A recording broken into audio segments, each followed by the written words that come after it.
À propos de Michael Thomas Sambo et du livre Révélation divine de la sainteté et du jugement de Dieu.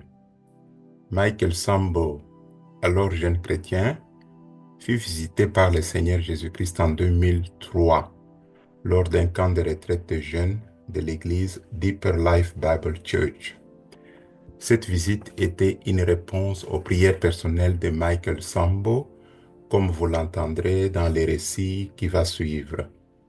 Et le récit de l'expérience de Michael Sambo fut réécrite avec appui des Écritures par le pasteur Paul Rica de Oremo, qui en diffusa alors largement dans un livre comme outil puissant d'évangélisation. Le pasteur Paul Rica avait décidé de publier un extrait du livre qu'il avait alors écrit, faisant un résumé de l'expérience de Michael Sambo, extrait que nous avons utilisé pour vous produire cette vidéo. Voici donc le récit de l'extrait de ce livre. Point 1. Préparation et attente pour la retraite. La visite du Seigneur Jésus-Christ a eu lieu lors de la retraite nationale de Pâques 2003 de l'église Deeper Life Bible Church, qui s'est tenue dans la région de Takum, dans l'état de Taraba, au Nigeria. La retraite avait pour titre « Expérimenter le Saint-Esprit ». Lorsque nous avons vu le titre de l'événement, certains frères et moi-même avons décidé de rechercher la face du Seigneur afin que quelque chose de concret se produise pendant la retraite. Nous nous sommes donc lancés dans la prière, le jeûne et des veillées nocturnes. Point 2. La voix intérieure du Seigneur. La première nuit de cette retraite, il pleuvait. Le tempo dans les camps était bas. Le réveil que nous attendions ne s'est pas produit, même le deuxième jour. J'ai attiré l'attention du coordinateur des jeunes le troisième jour, qui était un vendredi, et je lui ai fait part de mes sentiments. Et je lui ai dit, nous sommes au troisième jour de la retraite, et il semble que nous n'avons vu aucun mouvement spécial de Dieu. Il m'a assuré qu'à partir de ce vendredi soir, nous verrions le mouvement spécial de Dieu. Nous nous sommes tous les deux réconfortés de cette manière-là. Et le vendredi soir, après avoir quitté les camps, je me suis rendu à l'auberge pour me reposer. J'ai décidé de faire mon temps de silence ce soir-là plutôt que le lendemain matin, car je craignais d'être tellement occupé que je ne trouverais pas assez de temps pour le faire. En outre, je ne voulais pas me précipiter le lendemain matin. J'ai donc lu Ésaïe 59 ce soir-là, et lorsque je suis arrivé au verset 20, où il est écrit « Le Rédempteur viendra de Sion pour ceux de Jacob qui se détourneront de leurs transgressions, dit le Seigneur me parla par une petite voix tranquille dans mon cœur et me dit « Je visiterai ton camp demain. »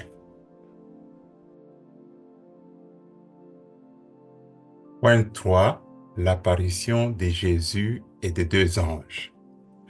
Lorsque je suis arrivé à la tente de réunion des jeunes, j'ai attiré l'attention des guerriers de la prière et je leur ai dit que le Seigneur m'avait dit qu'il visiterait Sion et tous ceux qui se détourneront de la transgression en Jacob. Je leur ai assuré que puisque le Seigneur avait promis de visiter notre camp aujourd'hui, le réveil que nous attendions allait arriver. Nous n'avons plus prié, nous nous sommes mis à chanter et à louer Dieu. Nous avions chanté ce refrain, « Il est vivant, Amen, Amen ». Nous avons passé 1 heure à chanter ces cantiques et à adorer le Seigneur Ensuite, nous sommes entrés dans l'attente de la réunion. Le programme de la journée s'est poursuivi et je m'attendais toujours à un réveil. L'étude biblique des jeunes s'est déroulée en groupe et après l'étude biblique, les jeunes se sont rassemblés pour le bilan qui était fait par un frère.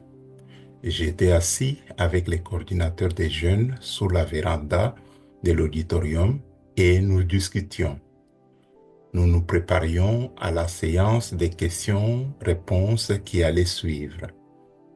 Le coordinateur des jeunes m'a demandé de suggérer les noms de quelques frères qui s'occuperaient de la session des questions et réponses. J'ai proposé les noms de 3 frères et il m'a demandé d'inclure mon nom pour constituer la 4e personne. Je m'y suis opposé, il a insisté et je me suis encore opposé en donnant la raison suivante. Il est nécessaire de donner à d'autres personnes la possibilité de se développer. Si d'autres ont la possibilité de se développer, il y aura une continuité dans le travail. Pendant cette discussion, j'avais en main mon carnet de notes, mon stylo et ma Bible. Soudain, mes yeux se sont ouverts et j'ai vu 3 personnalités vêtues de blanc. C'étaient des personnalités surnaturelles, à l'aspect lumineux et brillant. La gloire et la splendeur de Dieu les recouvraient. La personne du milieu était distincte des 2 autres. La gloire, la splendeur et l'éclat qui l'entouraient étaient si grands. J'ai essayé de regarder son visage, mais je ne suis pas parvenu à cause de l'éclat. L'éclat de son visage était comme celui du soleil en plein midi. J'avais peur dans mon cœur et je me demandais ce que je devais faire. J'ai entendu une petite voix tranquille qui me disait: rappelle-toi, le Seigneur t'a dit qu'il allait visiter ton camp. C'est lui qui vient, reste tranquille. J'ai pris mon courage à 2 mains et je suis resté assise. Les 3 personnalités sont venues directement vers moi. Celle du milieu m'a tenu la main droite et m'a dit: je suis Jésus-Christ. Je suis celui qui était mort, mais je suis vivant pour l'éternité. Frère Michael, mon fils, je suis venu te chercher pour te montrer la gloire de mon royaume en réponse à ta prière. Viens avec moi. Apocalypse chapitre 1 verset 18 dit: je suis celui qui était mort, et voici, je suis vivant pour toujours. Amen. Et je détiens les clés de la mort et du séjour des morts. J'ai laissé tomber ma Bible, mon bloc-notes, mon stylo et le papier que je tenais à la main et je me suis levé. Alors que nous partions, j'ai vu l'un de mes amis, l'un des guerriers de la prière qui se tenait debout. Et je lui ai fait signe de la main et il m'a suivi. Il ne savait pas qu'il suivait également les 3 personnalités qui étaient avec moi. Nous sommes entrés dans la salle de prière des jeunes. Là, je me suis agenouillé. Le Seigneur a répété sa déclaration. Je suis Jésus-Christ, je suis celui qui était mort, mais je suis vivant pour toujours. Je te ramène à la maison pour te montrer la gloire de mon royaume en réponse à ta prière. Tu peux revenir ou ne pas revenir. Au cas où tu ne revenais pas, dis à ton ami de dire au coordinateur des jeunes de continuer à faire ce qu'il fait et de se maintenir dans la sanctification et dans la droiture, car c'est la seule chose qui puisse conduire une personne au ciel. Qu'il continue à agir suivant les normes sur lesquelles il a agi jusqu'à aujourd'hui. J'ai dit à mon ami, je rentre à la maison, mais voici ce que le Seigneur m'a dit de dire au coordinateur des jeunes. Je lui ai transmis le message du coordinateur des jeunes. Je lui ai dit, mon ami, je rentre à la maison, prends bien soin de toi et de ta vie chrétienne. Au revoir jusqu'à ce que nous nous revoyions. Je n'étais pas malade, j'étais en très bonne santé. Comme il ne comprenait pas ce qui s'est passé, il m'a demandé pourquoi je parlais ainsi. Tu es trop jeune pour parler de rentrer à la maison, a-t-il grondé. À ce moment-là, je n'ai pas compris ce qui s'est passé par la suite. Point 3.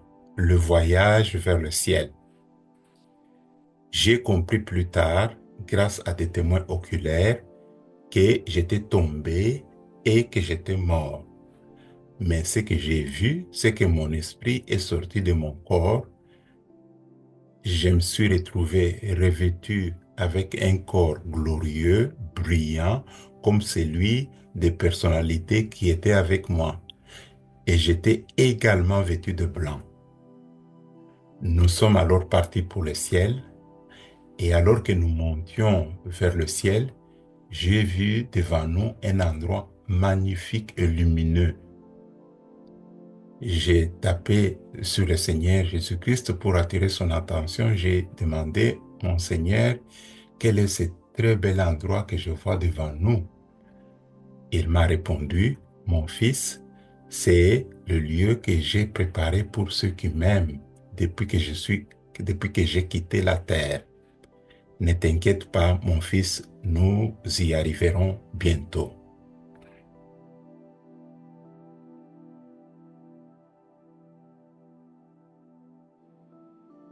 « 4.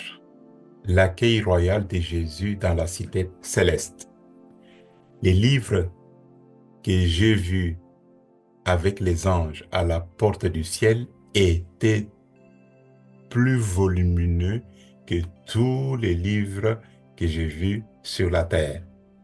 À la porte avec Jésus, avant d'entrer, nous nous sommes tenus là, tranquilles, et un grand troupe d'anges s'est approché, s'est prosterné et a adoré le Seigneur Jésus-Christ en l'honneur de l'arrivée du roi dans le royaume. Les anges nous ont ensuite conduits au ciel. Lorsque nous avons franchi la porte des perles, les activités dans le ciel ont momentanément cessé. Le ciel s'est arrêté. Les deux anges qui nous accompagnaient étaient l'un à ma droite et l'autre à ma gauche. Nous sommes tous arrivés à une petite rivière dans le ciel. Jésus s'est tenu au bord de cette rivière et a dit, « Voici les fleuves de l'eau de la vie. » Et l'eau était propre et claire comme du cristal. L'eau brillait comme du verre. Je voyais nos images à la surface du fleuve. Jésus me dit ensuite, c'est l'eau pure que j'asperge chaque jour sur les croyants qui viennent à moi. Apocalypse 22, verset 1. Et il me montra un fleuve d'eau de vie, de la vie, pure, limpide, comme du cristal qui sortait du trône de Dieu et de l'agneau. Et Ézéchiel 36, 25. Je ferai sur vous une aspersion d'eau pure et vous serez purifiés. Je vous purifierai de toutes vos souillures et de toutes vos idoles. Point 5. L'amour éternel de Dieu pour l'homme. Là, au bord du fleuve d'eau de la vie, Jésus m'a posé une question. Mon fils, frère Michael, sais-tu que j'aime l'homme d'un amour éternel? Je n'ai pas répondu à cette question. Il a étendu sa main droite et j'ai vu un rouleau dans sa main. Il a cité Jérémie 31, verset 3. Le Seigneur m'a paru dès le commencement en disant « J'étais aimé d'un amour éternel. C'est pour cela que j'étais attiré à moi avec bienveillance. » Jésus dit alors « J'aime l'homme d'un amour éternel. J'ai créé l'homme en mon image, selon ma ressemblance. Je n'ai créé aucune autre créature à mes ressemblances si ce n'est l'homme. J'ai pour l'homme un amour éternel. Lorsque j'ai créé l'homme, il n'avait pas de vie en lui. J'ai soufflé dans ses narines et l'homme est devenu une âme vivante. J'ai également revêtu l'homme de toutes les natures et de tous mes attributs. J'ai fait cela pour l'homme à cause de l'amour éternel que j'ai pour lui. L'homme est la couronne de toute ma création. Je lui ai donné la domination sur toutes les choses que j'ai créées. Mais l'homme s'est rebellé. Jésus parla de la situation actuelle de l'Église, là, sur le bord de ce fleuve au ciel. Jésus m'a posé cette question. Mon fils, connais-tu la situation de l'Église, l'épouse de l'agneau? J'ai répondu, non, mon Seigneur. Il m'a dit, viens, je vais te montrer. En un clin d'œil, nous nous sommes retrouvés à un endroit proche d'un manoir dans le ciel. Soudain, il a pointé sa main vers un endroit précis sur la terre. Ce faisant, il a immédiatement détourné les yeux de cet endroit. Ce que je voyais sur terre, c'était un très grand auditorium plein à craquer où l'on célébrait l'adoration et des louanges étaient en train de se dérouler. Lorsque je vis cela, je me suis exclamé, mon Seigneur, l'Église est en feu, elle t'adore en esprit et en vérité et elle attend ton retour imminent. Il s'est immédiatement exclamé, les larmes aux yeux. Non, mon fils, regarde bien. Je les ai alors regardés avec attention. Il ne voulait pas les regarder avec moi à cause de la situation de cette assemblée. Quand je les ai regardés attentivement, j'ai vu que les gens qui louaient et adoraient les faisaient avec des chaînes. Leurs mains étaient sous les chaînes, leurs pieds étaient également enchaînés. Je voyais que les chaînes de leurs mains étaient reliées à un joug de fer autour de leur cou. Sur la tête de certains d'entre eux, je voyais de lourdes charges de péché. Leur cou était penché d'un côté. Ils avaient l'air si fatigués comme des gens qui ont besoin d'aide. Certains d'entre eux avaient le visage sombre. Sur certains de leurs visages, je voyais différents types de péchés écrits. Méchanceté, orgueil, désobéissance, ainsi de suite. Matthieu 15, 7 à 9. Hypocrite, Ésaïe a bien prophétisé à votre sujet en disant, ce peuple s'approche de moi par la bouche et m'honore des lèvres, mais son cœur est éloigné de moi. C'est en vain qu'il m'adore en enseignant des doctrines qui sont des commandements d'hommes. Ézéchiel 14, versets 2 à 3. La parole de l'Éternel me fut adressée en ces termes. Fils de l'homme, ces hommes ont dressé leurs idoles dans leur cœur, et ils ont mis devant leur face la pierre d'achoppement de leur iniquité. Mais les serais-je consulté par eux? Telle était la situation de l'Église que je suis, telle est la situation de l'Église que je suis censé présenter pure et sainte à mon Père, me dit Jésus. Ma propre Église est devenue un lieu de servitude. Beaucoup d'atrocités et de méchanceté sont commises dans l'Église. Les ministres de l'Évangile commettent des péchés graves et offrent un feu étranger devant ma montagne sainte. Comme le fils d'Aaron qui offrait un feu étranger devant moi, il est temps que le jugement de Dieu commence dans la maison de Dieu. Il cita Ésaïe 42, versets 13 à 14. Le Seigneur sortira comme un homme puissant, il excitera la jalousie comme un homme de guerre, il criera, il rougira, il vaincra ses ennemis. J'ai longtemps gardé le silence, je me suis tenu tranquille, je me suis retenu. Maintenant j'écris comme une femme en travail, je détruis et je dévore à la fois. Point 6. Le chemin étroit du ciel. Il dit, mon fils, viens, nous nous présentons rapidement à la porte du ciel. Il étendit sa main droite et je vis le chemin étroit qui mène au ciel. Et il me dit, Ce chemin ne peut accommoder que toi en Christ et Christ en toi. Si tu portes quelque chose d'autre, ce chemin ne peut pas t'accommoder. C'est le chemin de la vérité, de la justice et de la sainteté.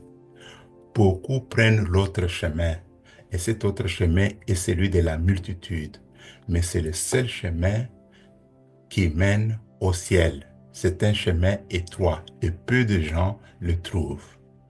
Matthieu 7, 13, 14. Entrez par la porte étroite, car large est la porte, spacieux est le chemin qui mène à la perdition. Et il y en a beaucoup qui entrent par là. Point 7.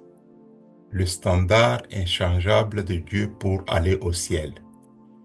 Jésus dit alors, mes standards de vérité, de justice et de sainteté n'ont pas changé pour aucune race, aucun peuple, aucune génération.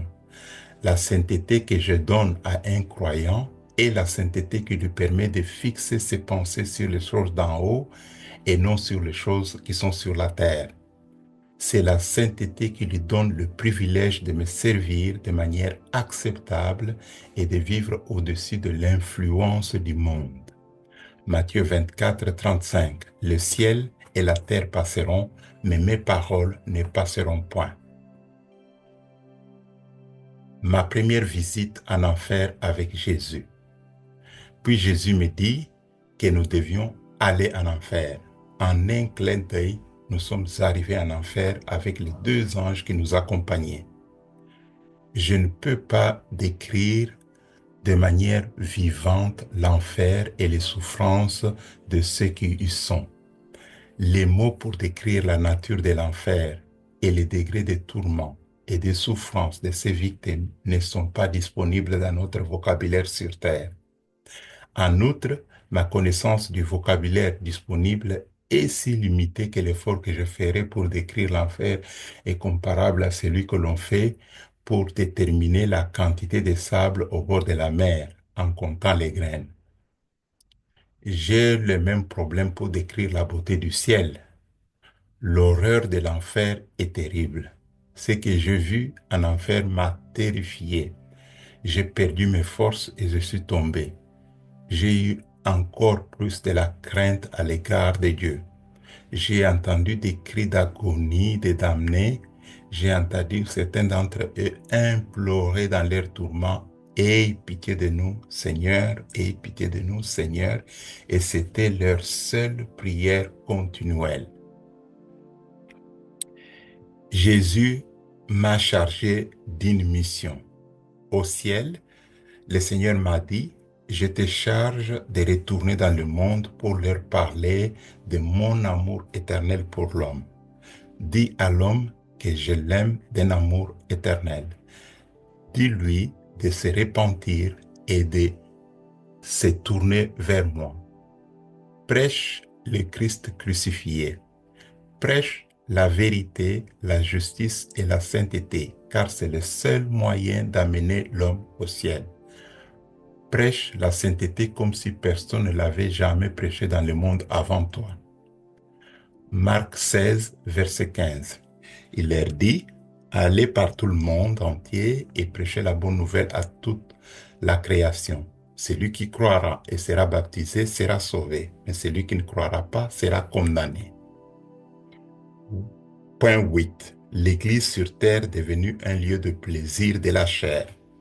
Jésus poursuivit en disant, l'Église est devenue un lieu de plaisir où l'on pratique toutes sortes de méchanceté. Les femmes séduisent les hommes par leur tenue immorale.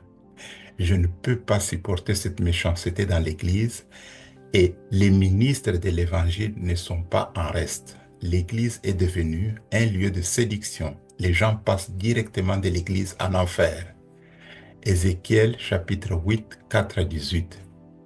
Et le verset 6 dit, « Et il me dit, fils de l'homme, vois-tu ce qu'ils font, les grandes abominations que commet ici la maison d'Israël pour que je m'éloigne de mon sanctuaire, mais tu verras encore de grandes abominations. » Point 9. la vie insouciante des chrétiens sur terre. Après cela, Jésus dit lamentablement, les chrétiens vivent dans cette vie comme s'ils étaient du monde, mais ils ne sont pas du monde. Ils sont censés vivre séparés du monde. Et il ajouta, j'aime bénir mon peuple, mais ils abusent de mes bénédictions. Jésus me cita Jérémie 22, verset 21. Je t'ai parlé dans le temps de ta prospérité. Tu disais, je n'écouterai pas. C'est ainsi que tu as agi dès ta jeunesse. Tu n'as pas écouté ma voix. Jésus me dit, les gens ne se préoccupent pas des pauvres et des nécessiteux. Le pèlerin a oublié qu'il est étranger dans ce monde. L'Église ne fait rien pour les âmes des hommes qui meurent chaque jour dans le monde. L'Église doit se réveiller de son sommeil et de sa torpeur et sauver les âmes des hommes qui meurent et vont en enfer. Des couronnes pour les fidèles. Je fus amené dans un manoir particulier où j'ai vu de nombreuses couronnes. Ce manoir était très grand et rempli de couronnes. Certaines couronnes étaient très grandes, d'autres étaient petites et d'autres encore avaient la taille moyenne. Jésus me dit, ces couronnes sont pour les fidèles et les vainqueurs qui triomphent de leur chair, du monde et du diable.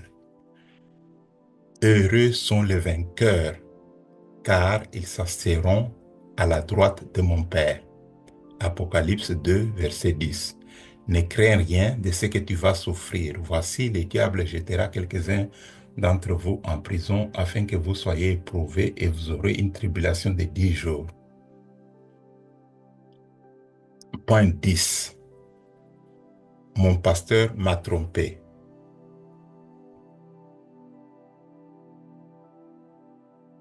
Point 10. Mon pasteur m'a trompé. Lorsque nous étions en enfer, une jeune femme m'a vu de loin et a crié, « Oh, es-tu venu pour m'aider à sortir de cet endroit ?» Je ne pouvais pas répondre à sa question. Elle a alors commencé à me raconter l'histoire de sa vie. Elle m'a dit, « J'étais membre d'une église pentecôtiste. Mon pasteur me disait que porter un pantalon en tant que femme n'était pas un péché contre Dieu. Il m'a également dit que permanenter ou boucler mes cheveux ou porter des perruques et des attaches n'était pas des péchés contre Dieu. Il a également dit que se décolorer la peau et utiliser du rouge à lèvres n'était pas des péchés contre Dieu. Mais le jour même de mon arrivée ici, j'ai découvert que mon pasteur m'avait trompé. Pourrais-je jamais pardonner à cet homme? Maintenant, il est trop tard pour moi. Pourrais-je jamais quitter cet endroit? Pendant qu'elle parlait, l'enfer gronda et elle fut engloutie par des vagues et des marées et je ne l'ai plus revue. Point 11. Les supplications d'un petit enfant en enfer qui ont brisé mon cœur. La scène que j'ai vue en enfer et qui a le plus brisé mon cœur fut celle du tourment d'un petit enfant âgé de moins de 10 ans dans les flammes de l'enfer. Cet enfant s'est écrié vers les sauveurs, « Aie pitié de moi, aie pitié de moi ». La souffrance dans laquelle il était plongé et ses supplications ont brisé mon cœur.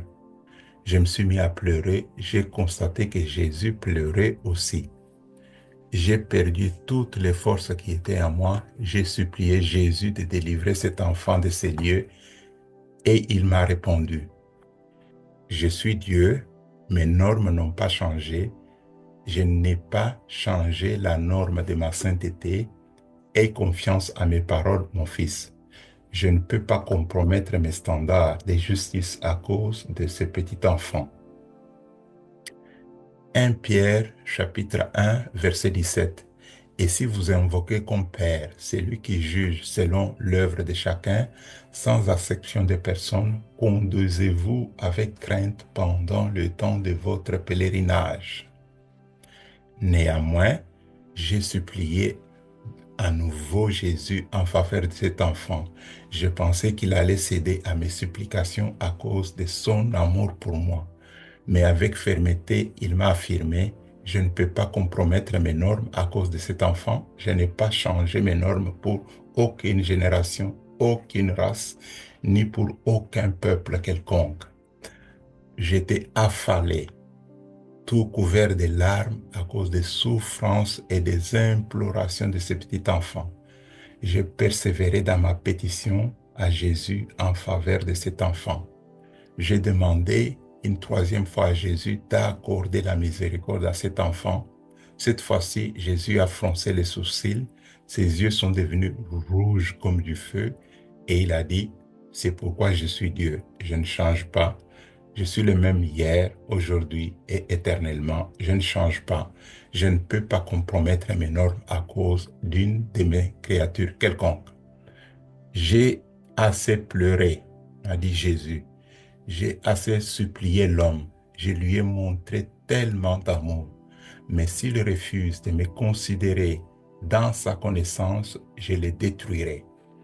Il cita le passage du psaume 9, 17. Les méchants se tournent vers le séjour des morts et toutes les nations qui oublient Dieu. Point 12. Les sauveurs en pleurs. Au ciel, tout le monde est heureux et joyeux, mais Jésus le Seigneur pleure chaque jour à cause des péchés et de la méchanceté dans le monde et dans l'Église. Jésus dit, si le monde entier décidait aujourd'hui de ne pas me reconnaître comme Sauveur et Seigneur et de ne pas me servir, je transformerai le monde entier en enfer. Plus rien ne me touchera. J'ai assez pleuré. Ici en enfer, il n'y a pas de miséricorde. Même toi, le frère Michael, même toi, mon fils, si tu te détournes de moi et ne marches plus dans la justice, la vérité et la sainteté, je t'enverrai aussi en enfer. Romains chapitre 2, verset 11. Car il n'y a pas d'acception des personnes devant Dieu. Alors Jésus m'a touché et m'a dit, viens, retournons au ciel, mon fils. Alors que quand nous sommes retournés au ciel, Jésus a dit, écoute ce que le diable est en train de faire en ce moment même en enfer. Il m'a ouvert les yeux et j'ai vu ce qui s'est passé en enfer après notre départ. Point 13. Le plan de Satan pour me détruire, moi et ses messages. Satan criait et faisait différentes sortes de bruits. Le Seigneur m'a fait voir comment, en réponse à l'appel de Satan, ces autorités démoniaques sur terre se sont rendues en enfer pour une réunion d'urgence. Ils se sont tous rassemblés devant Satan en enfer. Satan s'est adressé à eux en disant, « C'est juste à amener ces jeunes hommes en enfer tout ce temps pour qu'ils voient l'horreur, l'agonie et les souffrances de l'enfer que les hommes sur terre ignorent.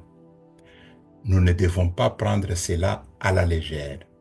C'est juste veut l'envoyer dans le monde pour leur dire que la sainteté est indispensable pour entrer au ciel, ce que beaucoup ignorent. Il y aura donc bientôt un réveil de la sainteté sur la terre. Je me rends compte qu'il y aura bientôt un renouveau du mouvement de la sainteté dans le monde. Les gens comprendront bientôt que seule la sainteté peut les conduire au paradis. Nous devons poursuivre ces jeunes hommes et les rattraper. Nous devons retirer les messages de sa bouche et, si possible, détruire sa vie. Apocalypse chapitre 12, versets 3 à 6. Point 14. L'apparence extérieure d'un saint chrétien. 1 Pierre 1, versets 14 à 16.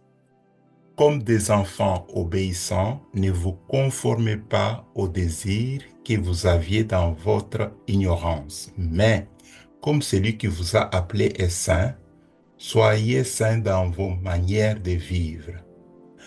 Vous qui êtes le temple du Saint-Esprit, mettez des vêtements qui nous font ressembler à des prostituées ou aux mondains, c'est attrister le Saint-Esprit et encourir sa colère. Car il est écrit, soyez saints, car je suis saint. Dieu est saint, il exige la sainteté de ceux qui désirent être en communion avec lui. Dieu veut que ses enfants soient intérieurement et extérieurement saints. Cela signifie que non seulement notre attitude intérieure, mais aussi notre apparence extérieure sont importantes pour Dieu. La voie du salut contre le péché et le fait de l'enfer est clairement révélée dans les Écritures. Si vous suivez le chemin du salut indiqué dans les Écritures, vous serez certainement sauvés. Point 15. Comment s'assurer d'être sauvé? Dieu ne vous a jamais prédestiné à la damnation éternelle. Il est miséricordieux envers vous. Pour vous sauver du péché et du fait de l'enfer, faites ce qui suit. Premièrement, acceptez le fait que vous avez péché contre Dieu en désobéissant à ses commandements. Vous avez fait beaucoup de choses méchantes contre Dieu, contre vous-même et contre vos semblables. En vertu de vos péchés et de vos mauvaises actions qui peuvent être nombreux, vous êtes de manière justifiée condamnés par Dieu et vous faites partie du nombre de ceux qui seront condamnés à la destruction éternelle dans le feu de l'enfer. Galates chapitre 5, 19 à 21. Deuxièmement, Dieu est miséricordieux, il pardonne les péchés de ceux qui se répandent et qui désirent sincèrement recevoir son pardon. Confesse-lui tes péchés, répands-toi et demande-lui de te pardonner. Ésaïe chapitre 55, verset 7. Troisièmement, Jésus-Christ est celui qui a franchi du péché. Tu ne peux pas, par tes propres forces, arrêter de commettre les péchés. Reçois Jésus dans ta vie afin qu'il te dote de puissance pour vaincre le péché. Fin de l'extrait de ce message. Et pour obtenir le livre complet, voir les détails du livre dans les commentaires de cette vidéo. Que Dieu vous bénisse. Amen.